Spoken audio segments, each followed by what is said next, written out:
नमस्कार, स्वागत है आपका खबरों का पंचनामा में। मैं हूं आपके साथ वक्ता। हम लेकर आए हैं देश और दुनिया की 5 बड़ी खबरें, जिस पर चर्चा के लिए हमारे साथ सीधे देहरादून से जुड़ रहे हैं कैपिटल टीवी के editor in chief doctor Manish Kumar ji. Doctor साहब, आपका बहुत बहुत स्वागत है। धन्यवाद। सबसे पहले नजर डालते हैं आज की हेडलाइंस पर। हेलीकॉप्टर हादसे में जीवित बचे ग्रुप कैप्टन वरुण सिंह का भी निधन। 8 दिन तक लड़ी मौत से जंग। पीएम मोदी समेत तमाम नेताओं ने दी श्रद्धांजलि। काशी के बाद जेपी नड्डा के साथ अयोध्या पहुंचे बीजेपी शासित राज्यों के 11 सीएम। रामलला के किए दर्शन। विधान परिषद चुनाव में बीजेपी की बम्पर जीत। महाराष्ट्र में शिवसेना को झटका देते हुए कब्जाई 4 सीट। कर्नाटक में 12 सीटों पर खेला कमल। नवाब मलिक की बढ़ी मुश्किलें। बीजेपी नेता के मानहानि के दूसरे केस में कोर्ट ने जारी किया समन। 30 दिसंबर को होगी पेशी। पाकिस्तानी मीडिया पर ड्रैगन का कब्जा। चीन ने पाकिस्तान में कई वेबसाइट्स और चैनल किए शुरू। प्रोपेगेंडा के लिए ग्रुप बनाया।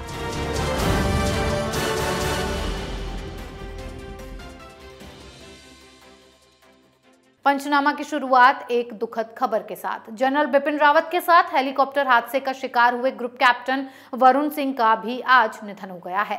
8 दिन तक कैप्टन वरुण सिंह ने जिंदगी और मौत के बीच जंग लड़ी और आखिर में वो ये जंग हार गए। 8 दिसंबर को जब तमिलनाडु के कुन्नूर में MI-17 हेलीकॉप्टर दुर्घटनाग्रस्त हुआ था, तो उस समय हादसे में CDS विपिन रावत, उनकी पत्नी मधुलिका रावत समेत 13 लोगों की मौत हो गई थी। केवल वरुण सिंह ही इस हादसे में जिंदा बच सके थे। नाजुक हालत में उन्हें बेहतर इलाज के लिए 9 दिसंबर को बेंगलुरु में शिफ्ट किया गया, लेकिन आखिर में वो भी जिंदगी की जंग हार गए। पीएम मोदी समेत तमाम नेताओं ने उन्हें श्रद्धांजलि दी। डॉक्टर साहब, हेलीकॉप्टर हादसे में एकमात्र जीवित बचे ग्रुप कैप्टन वरुण सिंह का भी निधन हो गया है। क्या कहेंगे आप? ग्रुप कैप्टन वरुण सिंह की मौत एक बहुत बड़ा झटका है उन लोगों के लिए जो CDS विपिन रावत के हेलीकॉप्टर क्रैश को इन्वेस्टिगेट कर रहे थे, और उन लोगों के लिए भी एक सदमा है जो तमाम लोग इस बात को जानना चाहते थे कि आखिर उस फ्लाइट के दौरान हुआ क्या। ग्रुप कैप्टन वरुण सिंह एक चश्मदीद थे। वो हेलीकॉप्टर को चला रहे थे, एक पायलट थे। उनसे बेहतर इस बात की सच्चाई कोई नहीं बता सकता था कि आखिर हुआ क्या।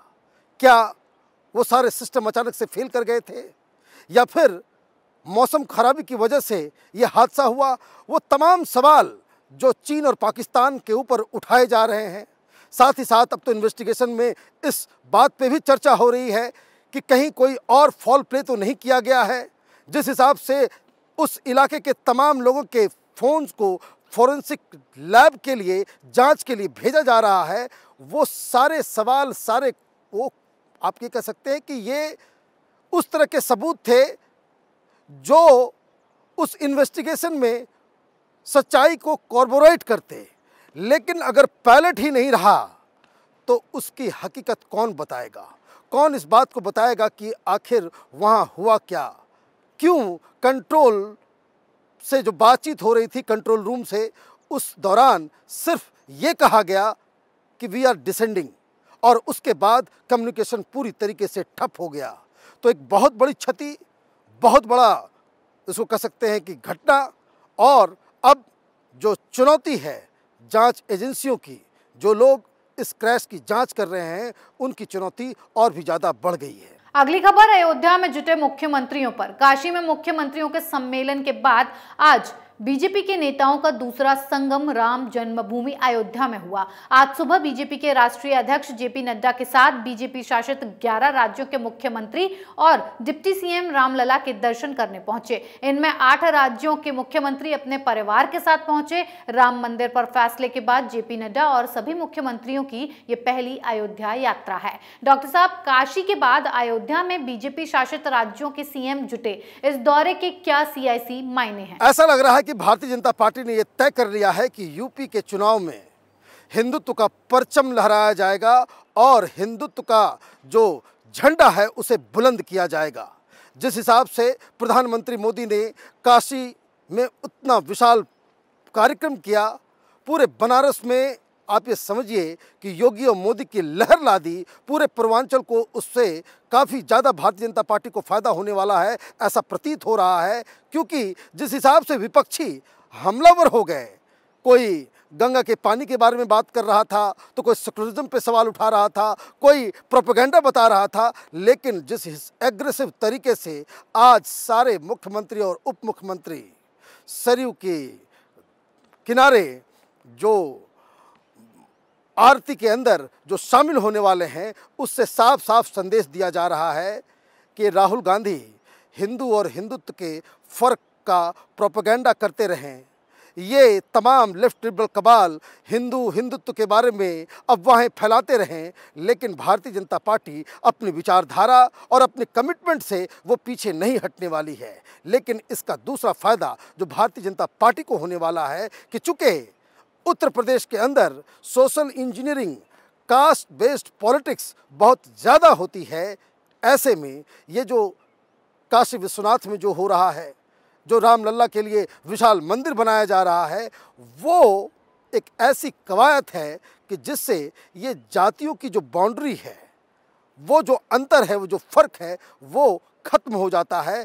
और यही स्ट्रेटजी भारतीय जनता पार्टी ने उत्तर प्रदेश के चुनाव के लिए तय किया है। अब बात शिवसेना को लगे बड़े झटके पर। देश के दो बड़े राज्यों कर्नाटक और महाराष्ट्र में विधानसभा परिषद के चुनाव में कांग्रेस और शिवसेना बुरी तरह चित हो गई। कर्नाटक में बीजेपी ने कांग्रेस को कड़ी टक्कर देते हुए 12 सीटों पर कब्जा हासिल किया, तो वहीं महाराष्ट्र में बीजेपी ने शिवसेना के छक्के छुड़ा दिए। यहां बीजेपी ने 6 में से 4 सीटों पर जीत हासिल की है। बड़ी बात यह है कि बीजेपी ने शिवसेना की नागपुर सीट भी उससे छीन ली। डॉक्टर साहब, कर्नाटक और महाराष्ट्र में बीजेपी की बंपर जीत हुई है, विधानसभा चुनाव के लिए कितनी अहम है? महाराष्ट्र में जो चुनाव के नतीजे आए हैं, वो अपने आप में इस बात का संकेत दे रहे हैं कि भारतीय जनता पार्टी किस हिसाब से महाराष्ट्र के लोगों के दिलों में जाकर के अपना घर बना ली है। लेकिन ये भारतीय जनता पार्टी की जीत से ज़्यादा अघाड़ी सरकार के मिसमैनेजमेंट, उसके भ्रष्टाचार और जिस हिसाब से वो अनपॉपुलर डिसीजंस ले रहे हैं, उस वजह से, इनके बड़बोलेपन की वजह से, इन लोगों की जो भाषा है, इन लोगों की जो अकड़ है, उस वजह से, मतलब ये कि अघाड़ी में ये जो कांग्रेस पार्टी, ये एनसीपी और शिवसेना इन चुनावों को हारी है। इनके प्रति जो निगेटिव सेंटिमेंट्स महाराष्ट्र के अंदर वो फैल रहा है, वो अघाड़ी में शामिल पार्टियों के लिए काफ़ी नुकसानदेह होने वाला है। ये तो अभी शुरुआत है। बीएमसी का चुनाव सिर पे है और बीएमसी में अगर शिवसेना इसी स्ट्रेटजी पे काम करती है, तो भारतीय जनता पार्टी का कब्जा अगर बीएमसी के ऊपर हो जाता है, शिवसेना कभी नहीं रह पाएगी। क्योंकि उनके लिए ये बहुत ही ज़्यादा इम्पॉर्टेंट है कि वो अपने जो मूल वोटर्स हैं, उनका साथ उनको मिलता रहे।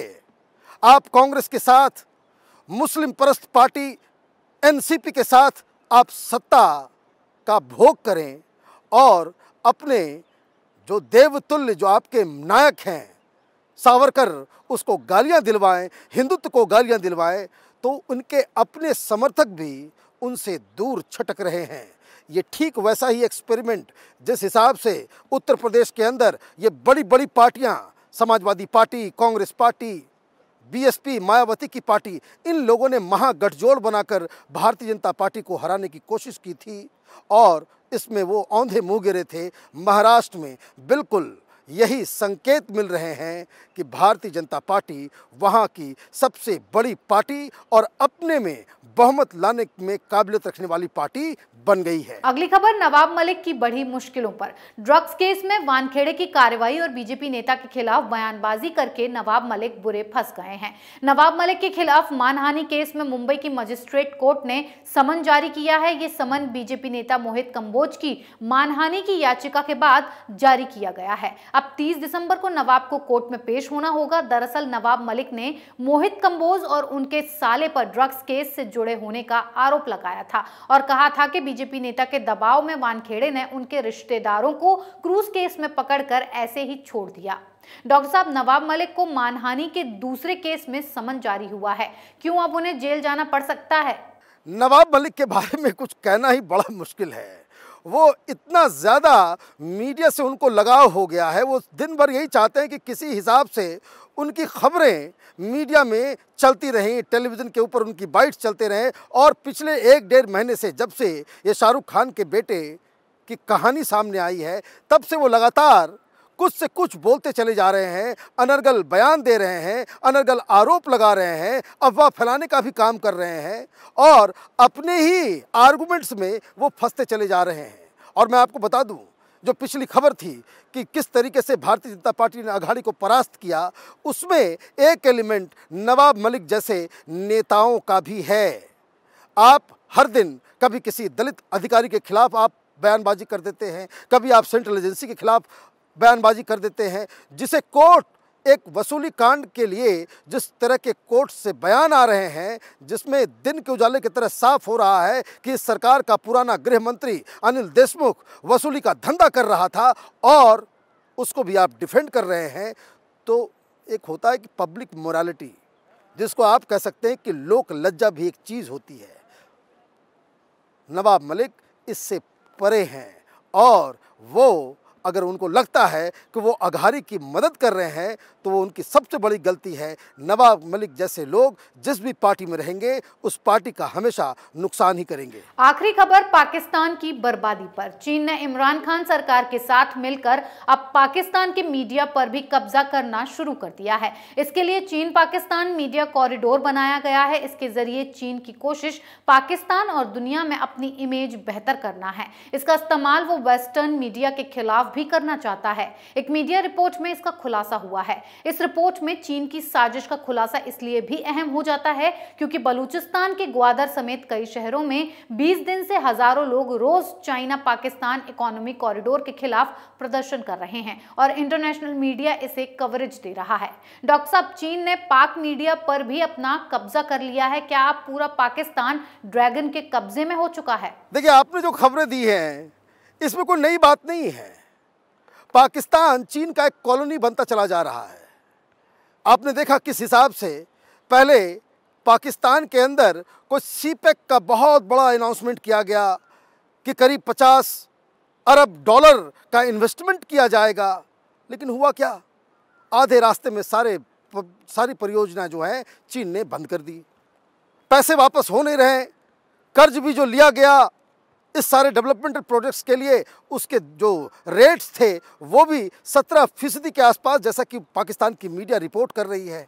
अब खबर ये भी आ रही है कि ग्वादर के पास इन लोगों ने एक बहुत बड़ा इलाका चीनियों ने अपने कब्जे में कर लिया है। मतलब ये जो वेबसाइट्स है या मीडिया इंस्टॉलेशंस हैं, उसको हैक करने की उनको ज़रूरत भी नहीं है। पाकिस्तान चीन के सामने एक गुलाम मुल्क की तरह बर्ताव कर रहा है और यही वजह है कि आने वाले कुछ दिनों में चीन पूरी तरीके से पाकिस्तान के ऊपर हावी हो जाएगा। और मैं आपको बता दूं, इसका विरोध ऑलरेडी पाकिस्तान के अंदर में शुरू हो चुका है और एक स्थिति ऐसी बनती चली जा रही है कि सरकार चीन की चमचागिरी में लोग जुटा रहेगा, लेकिन वहाँ की जनता चीन के खिलाफ लामबंद होती चली जाएगी। डॉक्टर साहब, हमारे साथ सीधे देहरादून से जुड़ने के लिए आपका बहुत बहुत धन्यवाद। धन्यवाद। खबरों का पंचनामा में आज के लिए इतना ही। देश विदेश की बाकी खबरों और उनके सटीक एनालिसिस के लिए देखते रहिए कैपिटल टीवी। हमें लाइक कीजिए, शेयर कीजिए और कैपिटल टीवी को सब्सक्राइब कीजिए। नमस्कार।